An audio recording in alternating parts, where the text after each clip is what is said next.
FIIs ये जो इन्होंने भारत छोड़ो आंदोलन उठा रखा है, ये कब बंद होगा? अरे भाई पूछो मत। और एक तो उधर अमेरिका में ट्रम्प साहब का मूड ख़राब है, दूसरे दुनिया भर में एफआईआईज का मूड ख़राब है और बहुत ही ख़राब मूड में, इसमें कोई डाउट नहीं। और कल एक्सपायरी के दिन भी एफआईआईज ने दो चीज़ें की। एक तो अपनी जितनी जितनी शॉर्ट थी वो सारी की सारी शॉर्ट रोल ओवर की है, उसमें कहीं कोई कमी नहीं की कि हम शॉर्ट जितनी है उतनी रोल ओवर करेंगे। और दूसरा ये कि नए शॉर्ट्स भी और बना दिए ऊपर से। पूरी सीरीज अगस्त में FIIs index futures long position पे बहुत नीचे में रहे, लेकिन उसके बावजूद उनकी तरफ से कहीं कोई शॉर्ट कवरिंग के संकेत थे नहीं और अभी भी नहीं है। अब किस वजह से, अगर उन्हें जीएसटी जैसे रिफॉर्म्स के बाद भी उन्हें नहीं लगता कि शॉर्ट काटने हैं, तो फिर उनके मन में कुछ और है या फिर कुछ और बड़ा देखने सोचें, या फिर उन्हें इंडिया खरीदना ही नहीं है, जो भी हो उनका।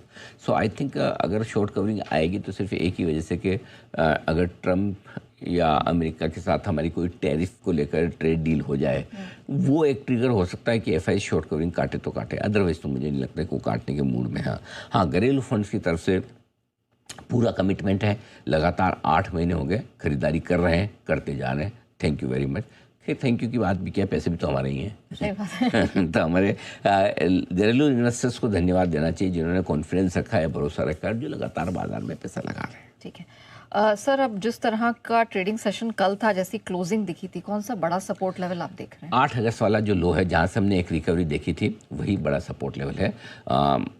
8 अगस्त का लो था 24,337 इंट्राडे बेसिस पे और क्लोजिंग बेसिस पे 24,363, और वहाँ से आपने ये 25,150 की प्रिसाइजली 25,153 की आपने हाई देखी है। सो अब वहाँ पर वापस आए तो एक डबल बॉटम बनने की कोशिश या डबल सपोर्ट बनने की कोशिश वहाँ पर होनी चाहिए, वहीं पर बड़ा सपोर्ट है। भगवान ने करे अगर वो टूटा तो 23,900 24,100 ये अगली रेंज है बड़े सपोर्ट के तौर पर निफ्टी पर। ये थोड़ा ज़्यादा बेहतर, ज़्यादा मजबूत सपोर्ट है। अगर ये टूटता तो फिर वहाँ तक जाने की कोशिश हो सकती है।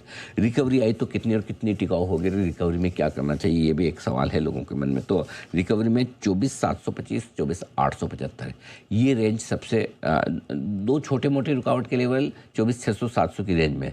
तो मैं छोटे लेवल इंटरडे में इतनी रिकवरी 150-200 पॉइंट की रिकवरी, देखो 700-800 पॉइंट घट के 200 पॉइंट की रिकवरी कोई बहुत बड़ी बात नहीं है।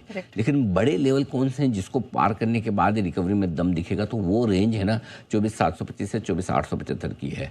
और वहाँ पर आपको ज़रूर है ना सप्लाई आती हुई दिखेगी। इस रेंज में आपको पोजीशंस करनी है हल्की। जहाँ तक सवाल बैंक निफ्टी का है, 54,955 150 इस रिकवरी में ये बड़ी रुकावट की रेंज है। जो बड़ा मजबूत सपोर्ट था, बार बार लगातार हम इस सपोर्ट को ले रहे थे, गिर नहीं रहे थे पहले इस बड़े सपोर्ट लेवल को, और यही 8 अगस्त का लो भी था। लेकिन सोचिए यहाँ वहाँ से क्या नीचे आए हम, गजब के हैं। मतलब लगभग 1200-1300 पॉइंट निकलने में टाइम ही नहीं लगा है। पिछले 4 सेशन से बैंक निफ्टी नेगेटिव बंद हो रहा है, 4 सेशन से, और 4 में से 3 session can you believe 600 point से ज़्यादा गिरा है। यानी कि 4 सेशन में 2000 पॉइंट निकल गया बैंक निफ्टी चुपचाप बिना बोले। बहुत बड़ी बात है। करेक्ट। तो इसलिए बैंक निफ्टी का तो बैंड ही बजा हुआ है एकदम, बिल्कुल, है ना। कहीं ऐसा ना हो कि मैं इसको देखना ही बंद कर दूं। ये है आपके लिए रिकवरी के लिए। अब रिकवरी का कैसे आप रिकवरी को ट्रेड करेंगे? एक चीज़ मान के चलिए, समझ के चलिए, जो हमेशा होता है कि रिकवरी जब भी आती है पहले उछाल में बिकवाली होती ही होती है, कभी भी आए। कल भी हुआ था, कल भी आपको रिकवरी तो मिली, ऐसा नहीं कि नहीं मिली। एक बार 24,675 तक वापस पहुंचे थे, ठीक है ना, लेकिन पिट गए वापस। जब तक सेकंड रिकवरी ना मिले आपको इंटरडे में, तब तक आप उसको मजबूत नहीं मारें। पहले में तो पिटेंगी, और पहले में पिटाई करने के बाद आप उठे ही ना। अब आपको 10 राउंड खेलने बॉक्सिंग के, है ना। पहला दूसरा आपने निकाला, तीसरे में आपकी पिटाई हुई, आप उठ के खड़े हुए, चलो कोई बात नहीं, अच्छी बात। चौथे राउंड में खड़े होकर लड़ रहे हैं, लेकिन चौथे में फिर से पीट जाए, 5वें में पीट जाए, फिर आप उठ ही नहीं रहे। ये वैसा वाला मामला है। तो ये उठ ही नहीं रहा। ये पहले उछाल में जो पिटाई होती है वापस उठता ही नहीं है। अब आज सिर्फ अभी तक का जो ट्रैक रिकॉर्ड पूरी सीरीज का रहा है वो ये, अब सिर्फ एक ही राहत की बात है कि अब नई सीरीज है। नई सीरीज में नए खिलाड़ी पिटने के लिए आएंगे। ठीक है, तो पुराने पिट पिटा के निकल गए रिंग से बाहर। सो अभी वो वाली बात है। सो मेरा ये समझना है कि अगर इस सीरीज के शुरुआत में जो उछाल मिले तो ट्रेडर्स को अपनी पोजीशन अगर है पुरानी तो वो हल्की करनी चाहिए, वो ध्यान में रखें। Okay sir, just for the sake of understanding, ये जो नई सीरीज अभी निफ्टी बैंक निफ्टी का, तो क्या होना जाना है? तो क्या अलग अलग सेक्टर्स जहाँ जहाँ पे न्यूज़ बेस्ड खबरें आ रही है, डेवलपमेंट उसी पे फोकस करना है? 100% बिल्कुल सही है। और हम लगातार ये बात कर भी रहे हैं कि घरेलू खपत वाले जो सेक्टर्स है वहीं पर आपको पैसा लगाना है। बहुत क्लियर कट है। देखिए auto, Yes. Specially two wheelers, आज भी जीएसटी कम होने की खबरें आ रही है। दूसरा आपका डिजिटल कंपनियाँ, ई कॉमर्स कंपनियाँ, डिजिटल प्लेटफॉर्म वाली कंपनियाँ, जोमेटो, स्विगी से लेके मामाअर्थ, नायका टाइप की, जो आपको इसमें समझ में आए, पीबी, फिनटेक वगैरह, जहाँ जो आपको ठीक लगे वैसा दो।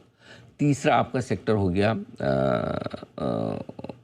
ऑटो के बाद आपका होम फर्निशिंग वाला, white goods, air conditioner, TV, washing machines, ये बनाने वाली कंपनियाँ, इनके लिए पार्ट्स बनाने वाली कंपनियाँ, दोनों। ऑलराइट। ठीक है। और चौथा आपके लिए हो गया होटल्स, सस्ते वाले, ओके। क्योंकि 7,500 रुपये से ऊपर के किराए पे तो आपको वो 28% वाला लग्जरी वाला मामला आ जाता है, तो उतना नहीं है। 7.5 वाले में हो सकता है 12 से 5% कर दे जीएसटी। सी, जो रिफॉर्म्स की हम बात कर रहे हैं ना, एक तो रिफॉर्म्स कहाँ चाहिए आपको, उन सेक्टर्स में चाहिए जो मुश्किल में है, जिनका एक्सपोर्ट बर्बाद हो गया है टैरिफ की वजह से, टेक्सटाइल, फुटवेयर, श्रिम्प, है ना, ये जेम्स ज्वेलरी, ये इनको रिफॉर्म्स से ज़्यादा इनको रिलीफ चाहिए। रिफॉर्म्स आपके हो सकते हैं ऐसे सेक्टर्स में जहाँ पर आपको विदेशी मुद्रा मिले, वो लाने का काम करेंगे, वो रिफॉर्म्स है। तो ये सिंपल टूरिज़्म, आप टूरिज़्म से जुड़े सेक्टर्स हैं, होटल्स हैं, उन पे आप जीएसटी कम कर दो। इंफ्रास्ट्रक्चर वहाँ बनाइए, ठीक है, बड़े बड़े टूरिस्ट डेस्टिनेशन पे रूल्स रेगुलेशन इस तरह के बने, लॉ एंड ऑर्डर इस तरह से हो कि कोई भी टूरिस्ट आए तो वो सेफ फील करे, साफ़ सफाई उसको मिले, एक अच्छा एक्सपीरियंस मिले, है ना। वो कई जगह होता है ना टूरिस्ट डेस्टिनेशन में इतनी बार्गेनिंग होती कि, और क्या होता है कि वो लोकल इश्यूज इतने स्ट्रॉन्ग हो जाते हैं, लोकल पॉइंट कि वो रूल्स कभी बदल ही नहीं पाते, है ना।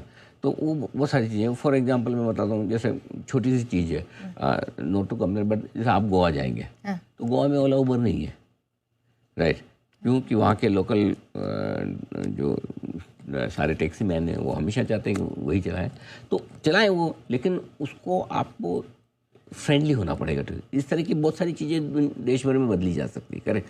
सो वो होना बहुत ज़रूरी है। सो आई थिंक कुछ रिफॉर्म्स अगर हम उस डायरेक्शन में करेंगे तो वो मुझे लगता है कि बहुत अच्छे हो सकते हैं। ऑलराइट, चलिए, तो ये एक ब्रॉडर ट्रेड सेटअप तो आज आपने समझ लिया और कहाँ पे आगे आने वाली सीरीज में फोकस करना है।